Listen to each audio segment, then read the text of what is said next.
Anyway, we shouldn't forget why we're here tonight. Do you all know why you're here?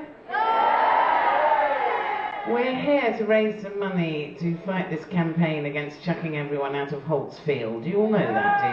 Yes, good. Because this horrible, evil man called, what is he called? Tim Jones, isn't he? That's right. Well done, it's like the pantomime now, isn't it? Behind you, yeah, I know he is. I have to say, actually, I hate Tim Jones, because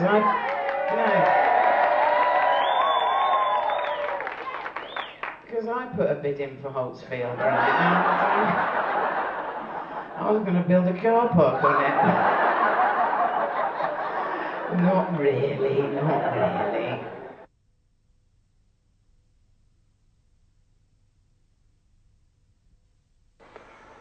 I first heard about Holtsfield through a friend of mine who used to be a bus driver, and I was his conductor.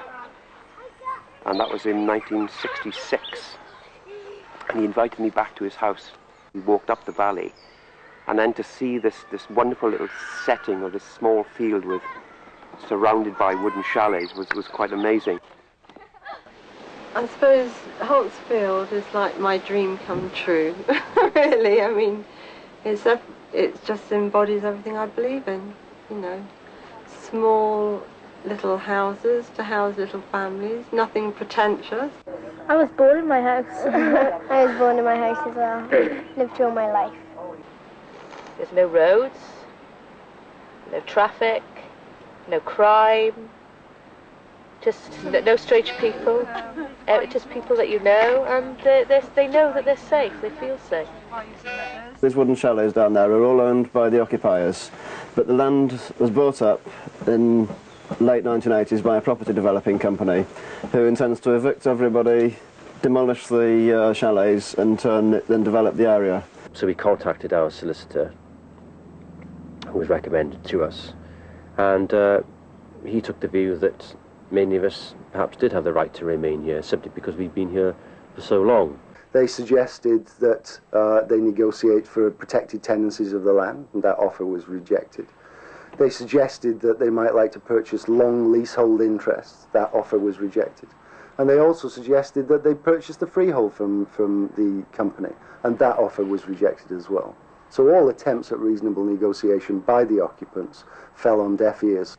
It's almost like the law says I can evict you, so I will, because I can. You ever want to accuse, his parents must... When we started to get ourselves organised that we were going to fight Tim Jones and the Leapstone, we obviously had to have meetings of the people in the field to decide which way we were going to go and what we were going to do. But it has definitely made us all more aware of each other, who we are, what we are, why we want to stay here. We've been fighting legal battles now for about 6 years, and we've lost most things. It seems like we're losing most things, and we're now expecting an eviction of the first residents very soon. We can't live our normal lives at the moment. I haven't been out anywhere for a few days. I haven't gone shopping. I've had my children picked up from school because I'm afraid the bailiffs are coming. And I really don't know what's going to happen within the next month. I think it's quite important that we acknowledge the unique way of life that the people of Holtsfield actually have. It is immoral to remove that community and their homes in order to put luxury dwellings. To say that a developer is far more important because he's got money behind him seems to me crass stupidity. When they've demonstrated outside my office and when they've performed outside my house, they've used words like battle, fight, emotive, words which mean great and wonderful things. There was a dispute. I don't think genuinely that they had the collective wish to buy it. Now, if that's right, then will they stop throwing all this bullshit around? Because basically, I am getting tired of it. We can't reach them. It's beyond our power to reach them. We've tried the mediation, we've tried writing, talking, offering to buy it, but no. I don't know what his agenda is, but I really don't understand him. We all at Holtsfield believe what's going on is wrong. And I'm amazed that it's got so far as it has done. We rigged up this system, this telephone tree, where somebody would ring a neighbour or a friend, and that friend would ring 2 other people, and so on. So in a very, very short time, theoretically, there'd be hundreds of people would know what was happening. And then on it all got a bit unreal, because you were talking about lock-on points and cement and bars and chains and, the wire, the alarm bells that went from the treehouse along my garden wall there, and and then the dawn patrols. I mean, it was a real siege. And we thought, we're not in Northern Ireland, we're not in Bosnia. Where are we? Is this like little corner of Swansea or the Gower? With rings of reinforced steel welded onto one lamp all coming out of this gas bottle, placed in the ground, shuttering put round that, and then concrete poured around that. And like I said, the other important thing is use a chain that they can't cut and just clip on to the bar that's going through the middle of the gas bottle welded on.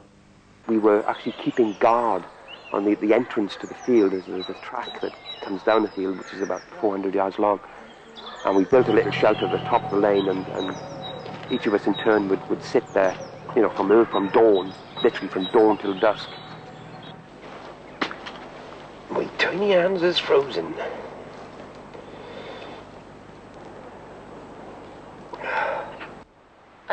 I differ from day to day. Sometimes I'll feel really sad, although for some reason I haven't been able to have a good cry.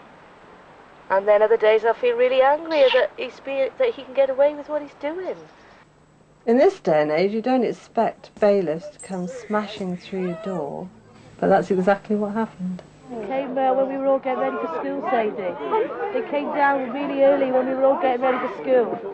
They went straight to Race House. And then before we knew it, there must have been about 30, well, probably more, security guards, the bailiffs and police. But they didn't come down the lane, they actually came down the field and at the side, and we didn't see them.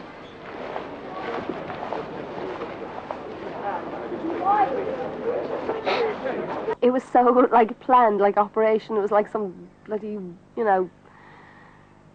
warfare, sort of the way it went, sneaking down behind, cutting the alarms, and, just the subterfuge, and the whole, as if we were some sort of enemy.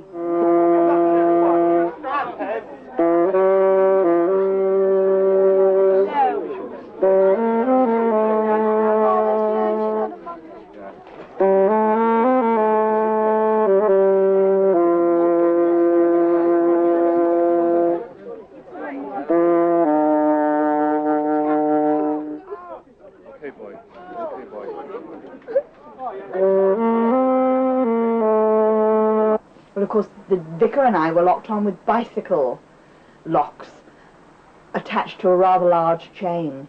I simply went in to be with them and had myself chained to their chains. This completely threw the bailiffs. They just didn't know what to make of this. The vicar walking in saying, "No, you can't stop me." Sat down and locked on. The statement being made here by all my neighbours is that arms are locked on inside huge lumps of cement which are in the ground. Our hearts are locked on to this earth that we believe is our right to be here, you see. And then these bully boys are rough handling young kids, a bit older than John. They're rough handling them, and your men seem powerless to stop that. We need you to help us. We're desperate here. We all at our arms length, really tightly like this, locked together, and they couldn't get us apart. So they rolled the 3 of us across the kitchen floor and booted the 3 of us out of the door, and we were still all locked on. So there's this tangle of people being pushed through the back door. We just smashed through the windows and picked up plates and smashed them in mirrors and stuff. Yeah. Just pulled up the carpet and smashed up the floorboard. Pulled down the stairs. Ripped the load of things that they didn't need to do. Oh God. Where's the name?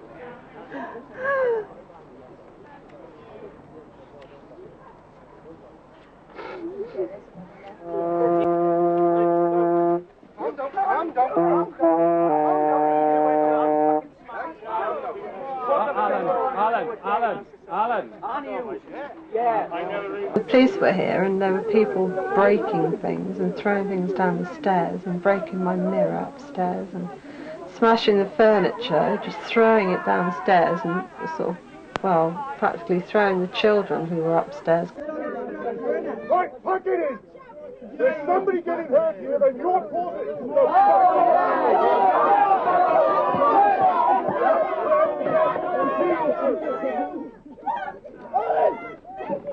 My son, Tom, had gone over to help. He was up in the loft and they dragged him down the loft, dragged him down the stairs and just like threw him out. And he was crying, and of course there was loads of people crying and screaming and shouting. But I myself just personally just felt like so proud of Tom. You know, he'd gone over there to help, you know, a friend and neighbour, you know, and I was just, yeah, good for you, Tom, you know.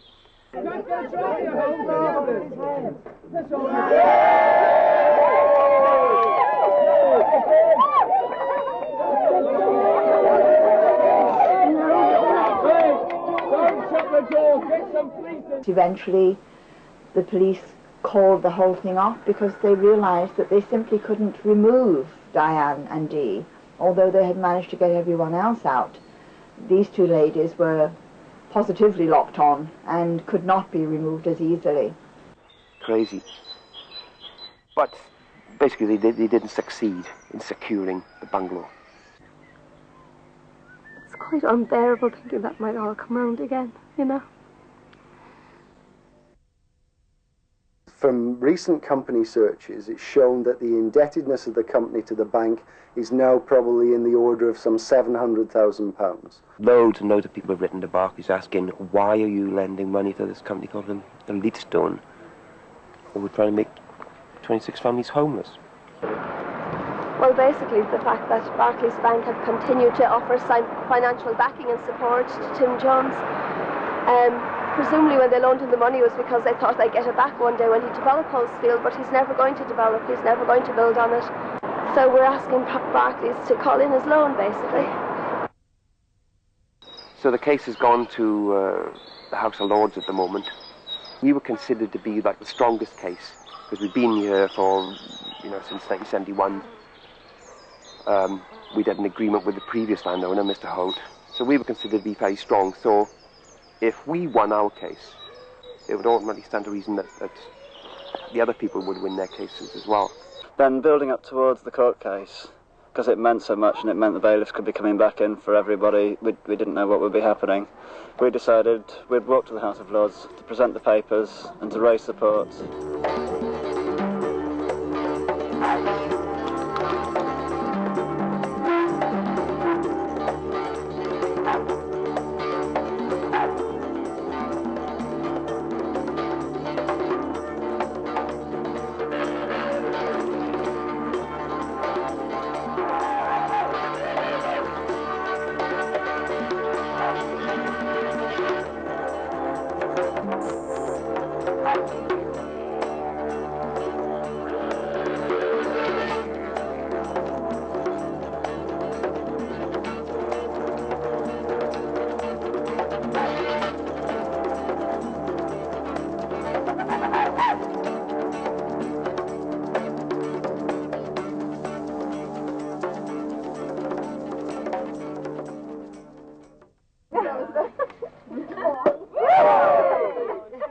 Fortunately for us, the House of Lords case was won by us, which means that there's probably at most half the people that live here who are now safe and that they've got security of tenure. The House of Lords have decided that because you can't distinguish between the wooden structure and the land upon which it rests, they all merge into one. And the letting of the land was in effect a letting of the land together with the dwelling. Well, they haven't written themselves off, but what they've done is written off any ownership rights which they purported to have to the chalets. And it's not just the ownership rights to the chalets, it takes it further than that, because you get into the refinement of their own argument that the chalets belong, all of them now, as I read the House of Lords judgment, to Leadstone. All of them, without question. He doesn't seem to realise this.